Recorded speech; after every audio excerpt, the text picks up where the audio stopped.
জাতিকে প্রভু রাষ্ট্রের শৃঙ্খলে বন্দী রাখতে চায় সরকার বলে মন্তব্য করেছেন বিএনপির সিনিয়র যুগ্ম মহাসচিব রুহুল কবির রিজভী।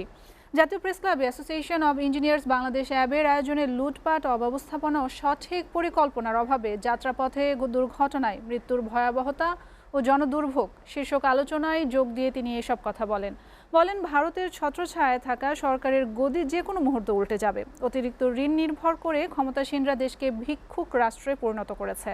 তার দাবি, নির্বাচনকে জাদুঘরে পাঠিয়ে দেওয়া হয়েছে বলে আনারদের মতো দুর্বৃত্তরা এমপি হবার সুযোগ পেয়েছে।